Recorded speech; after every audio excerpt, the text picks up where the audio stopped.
Aloha, you're watching F5 On Demand. I'm Technical Marketing Manager Peter Silva. We're here at the New Orleans Convention Center for Microsoft TechEd North America 2013.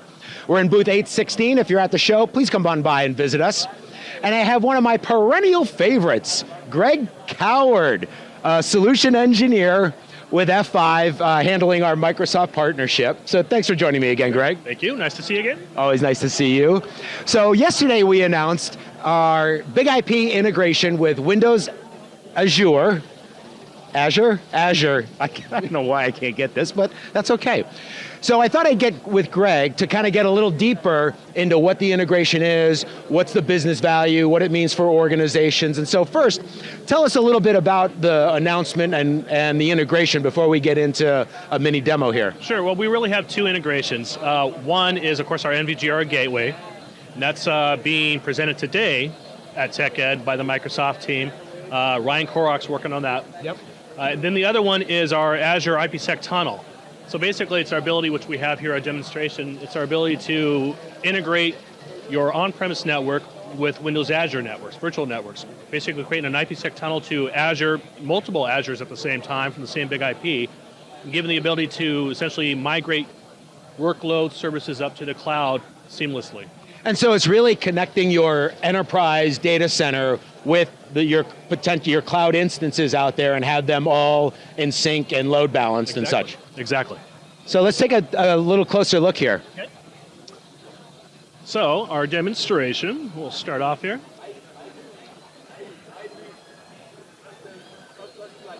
I'm just going to scroll through this fairly quickly.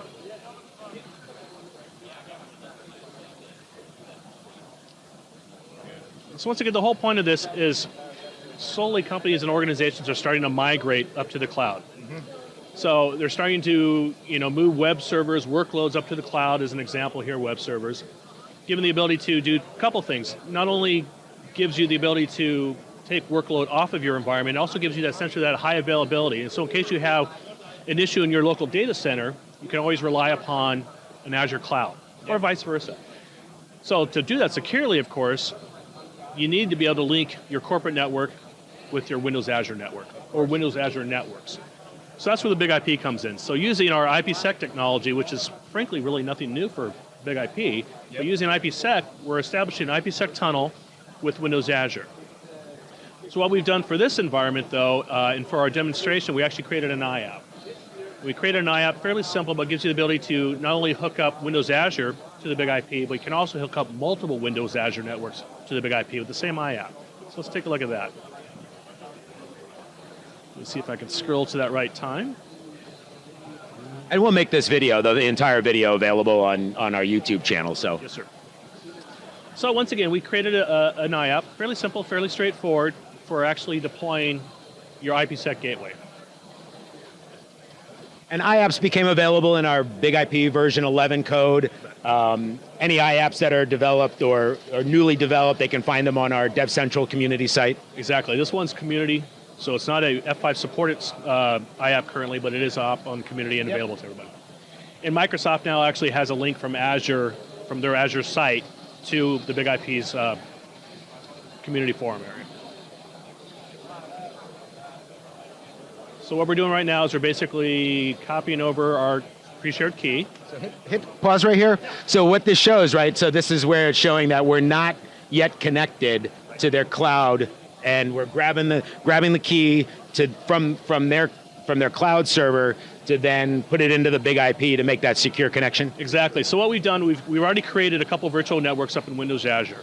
And then the next thing we're doing is we've created a VPN gateway on the Windows Azure side, which is going to provide us with an address for the Windows Azure side for their endpoint, as well as a pre-shared key, which, like you said, we just grabbed a pre-shared key.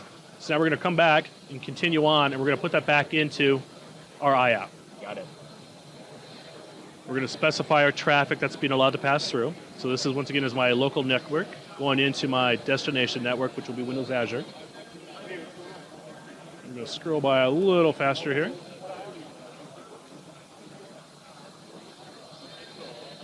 We'll just click on finished. There's all those objects that get created by the IAP. I always find that cool if you hit pause real quick. the IAP makes it so simple for an administrator to deploy a big IP where you don't have to go in and set up the pools and other such things. It's all, boom, done for you. IAPs are awesome. Yeah. I mean, there's just no getting around it. Compared to what you'd have to do beforehand, big improvement. And these are the optimal settings, right, for this particular environment, whether it be this or the Exchange IAP or the SharePoint IAP. It all then pulls those optimal settings for each of these parameters, I guess. Yeah, that's the beautiful thing about it. I mean, the IAPs are vetted. They're constantly being upgraded, updated. But yeah, we've basically taken all the optimal settings, as you said, got them all packaged in there. So when an organization deploys with an IAP, they have at least a very good baseline to start with. Yeah. So we'll continue on here, and basically once we've created the IAP tunnel, or excuse me, the IPsec tunnel, just taking a look at the different pieces we're creating, the peer, the policy, the traffic selector. These are all in LTM. Now we actually have our tunnel established. So once again, back on the Windows Azure interface, you can see that the tunnel's been established. So now we actually have that IPsec tunnel up there. We can actually start sending traffic back and forth. And so then I noticed here that there's that one cloud, and that might be the West Coast or the East Coast, and you could then do even a secondary cloud, maybe on the alternate coast, whatever that may be. Exactly. This was really big for the Microsoft team. So this is what they actually demonstrated yesterday in one of their sessions, is the ability to not only have one Windows Azure client or one Windows Azure cloud set up to the BIG-IP into your corporate area, but now for high availability, you have the ability to set up multiple. So we do have, actually the one we're looking at was US West. We also have a US East virtual network as well for Azure. So the event that US West goes down, which can happen, we have another Azure farm set up completely on the other side of the country. And we're going to use the exact same BIG-IP, exact same IAP to now add our secondary tunnel. We were talking earlier that and yesterday when I was talking to Jeff, I found it interesting that whether it be software-defined networking or the cloud or whatever the new technology Azure is, that in a lot of ways it goes back to the old standards in terms of licking the issues, solving the problem. So IPsec, over a decade old, probably way longer than that, and solving an issue right now with the cloud, and even such things as simply that high availability, which organizations strive for, minute after minute, really, is solved, in these new with these new old technologies solving new problems. Yeah, exactly. I mean, IPsec for F5, that's nothing new. Yeah. So we're not really reinventing the wheel here at all. We're just basically using what we have and kind of trying to find a creative way to help out the Azure team. One of the things. And I don't know the answer, and it just occurred to me while I was watching this, if we have East and West and the geolocation, the geo-IP lookups, are we able to also then send the user to the closest data center? Well, we can. We can certainly do that. In this particular case here, all the users are going to hit one BIG-IP as an example, and we're actually load balancing the traffic to the different data centers for clouds.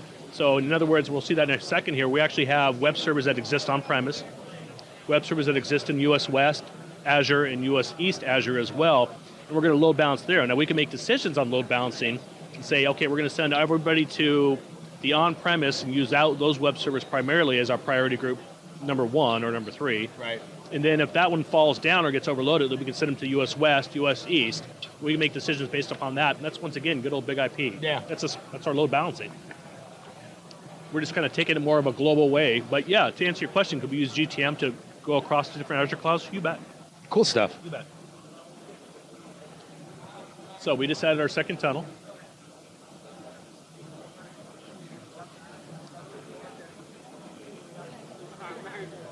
And the way we finished off the demonstration is exactly what we're talking about. We're load balancing now. We have one virtual server set up on premise. And it has a pool, and the pool is now including servers. The various clouds right there. So we have a web server here, and this is right now we're just using round robin, real basic, just to show as an example, but we're using a server that's on-prem. We have one up in the cloud and one up in the US East cloud as well. So we can basically show how if one of these local areas falls over, in other words, a virtual network 1, US West falls over, we have US East, we have on-premise to handle the load, and vice versa. So we go through the demonstration here. We kill a connection on-premise. We still show that the users are able to connect into their website, no problem. We'll take a look. So right now I'm on-premise. Yeah, and even DR, right? All old school. It shouldn't, you should never have to recover really from a disaster. That's why we came up with these other terms like business continuity, workforce continuity, because high availability. You should never have to recover from anything because you should just be able to, send your users to resources in another location. Right. It's all about user experience right there. And if you're going to have a site that's going to go down and have any kind of downtime, as an administrator, that's your worst nightmare, is to have to talk to users or get tons and tons of support calls because users can't get into their site. Right. So, having it just in one location, not very optimal. That's where things like GTM obviously comes into play. Things like this right here, having tunnels to multiple Azure clouds, so you have that, not only that ability to scale out without having to build up your data center infrastructure, you also have the ability to have disaster recovery. So I have, once again, US West, US East, and on-premise, and I can also do Asia for Azure as well. So in any event, you're going to have that high availability if the whole US West area goes down. So it's all about spreading out the load, not only for ability to scale out, but also for that disaster recovery, high availability. And then for the administrator, obviously being able to manage that whole hybrid infrastructure from a single pane of glass, as the cliche goes, is pretty darn cool. Yeah, and that's where the BIG-IP plays in real nicely. So now we've taken down our on-premise server. It's going to refresh. And instantly, it just brings you right to the cloud server. And really, this is nothing new for F5. This is just what we do. It's just a matter of finding creative ways to take our gear, our technology, and integrate it with things like Windows Azure, more cutting-edge technology, quote unquote, and make something of value to our organizations. Right. This is bringing pretty popular right now on the show. Well, great stuff, Greg. It's always good chatting with you. I always learn new stuff, too, whenever we get together and do these videos, so I really appreciate your time. Well, aloha. Aloha. You would give us shakas, too? Yeah, there you go. So there you have it. A bit of a deeper dive, a technical dive into the BIG-IP integration with Windows, ensuring Windows Azure is running. Or is available, fast, and secure with a BIG-IP. So for Courtney behind the camera, thanks Courtney, and for my good buddy Greg, I'm Peter, reporting from New Orleans, the Microsoft TechEd North America 2013. Thanks for watching. We're with F5 Networks.